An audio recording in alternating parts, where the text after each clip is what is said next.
নতুন আবার একটা ঘটনা নিয়ে আপনাদের কাছে আমি হাজির হলাম। আমি অমল, রিয়েল ফিউচার। আপনাদের সবাইকে ধন্যবাদ আমার এই চ্যানেল দেখার জন্য। 27 জুন 27 জুন আমি মুম্বাই থেকে বাড়ি ফিরছিলাম। তো আমি ট্রেনের মধ্যে একটা নতুন ঘটনা দেখলাম, যেটা মনে করলাম যে আপনাদের সাথে শেয়ার করা অবশ্যই দরকার।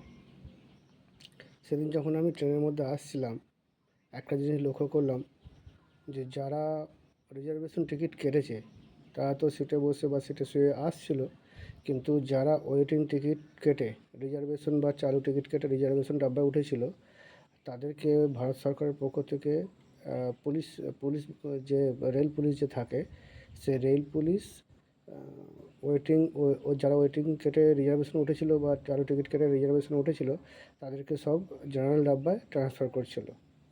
তো প্রথম থেকেই মানে মেলে ছিলাম। মেলে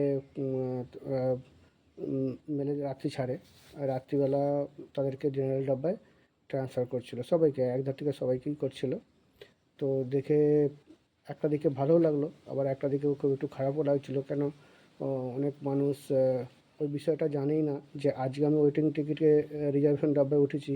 কেন একটা সময় ছিল, সে সময়ে ওয়েটিং টিকিট কেটে মানুষ রিজার্ভেশন ডাব্বায় আসতে পারতো, কিন্তু সেই দিন যে হঠাৎ করে পুলিশের বাহিনী তাদেরকে জেনারেল ডাব্বায় যে ট্রান্সফার করবে, সেটা কারো জানা ছিল না।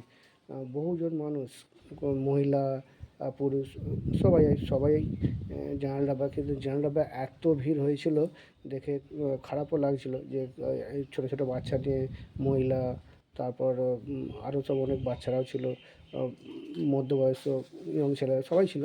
তো সবাই থাকলেও প্রচণ্ড ভিড়ের মধ্যে একটা কামরা বা একটা দুটো বগির মধ্যে থাকা অতগুলো মানুষ এক পক্ষে সম্ভবও না। কিছু মানুষ তো মনে হয় তারা ফিরে গেছে, আর কিছু মানুষ স্টেশনে নেমে পড়েছে। আবার কিছু মানুষ যখন পুলিশ একদিক দিয়ে জেনারেলের পাঠাচ্ছে, অন্য দিক দিয়ে আবার ট্রেন থামতে আবার ফের অন্য গেট দিয়ে আবার চলে আসছে, তাদের কিছু করার নেই। তো এইসব দেখে খুব খারাপও লাগছিল। তো আমি যে জিনিসটা বলবো, যে ভাইয়েরা বা যারা দূর দূরান্তে কাজের জন্যে বা কিছু প্রয়োজনীয় কাজের জন্যে বাইরে যাচ্ছেন, ওয়েটিং টিকিট না নিয়ে রিজার্ভেশন টিকিট নেওয়াই উচিত।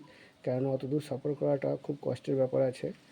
আর ওয়েটিং টিকিট হলে তো নেওয়াই চাই না, আর রিজার্ভেশন টিকিট হলে নেওয়া উচিত। কেননা আর একটা আমি ভারত সরকারের কাছে অনুরোধ করব যে ওয়েটিং টিকিট অ্যাকচুয়ালি দেওয়াই বন্ধ করে দেওয়াই উচিত। কেননা হয়তো আজকে আমার খুব প্রয়োজনে আমি ওয়েটিং টিকিট কেটে উঠে পড়লাম গাড়িতে, কিন্তু সেই যে কষ্টটা, সেই কষ্টটা তাকেই ভোগ করে আসতে হবে।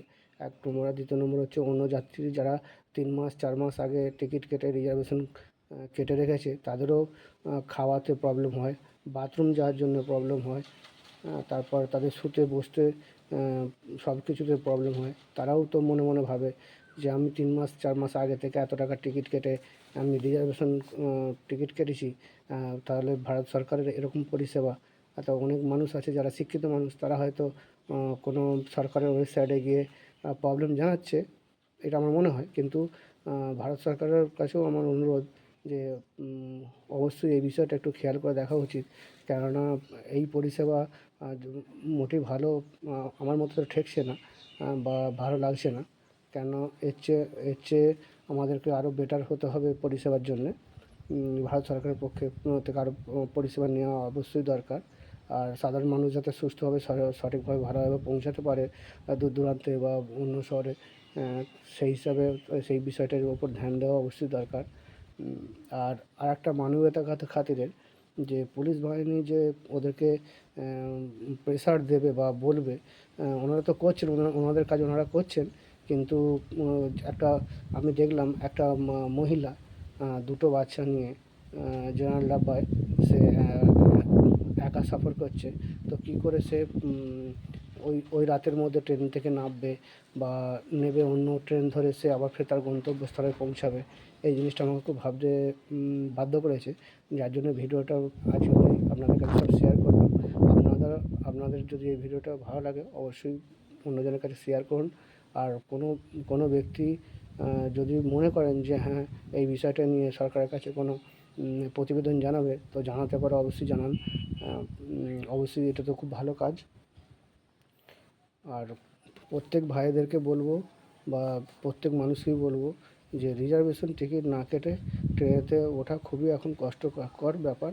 আমি চাই যে যারা এসির টিকিট কাটছে তারা এসিতে ভালোভাবে যাক, যারা জেনারেল টিকিট কাটছে তারা জেনারেলও ভালোভাবে যাক।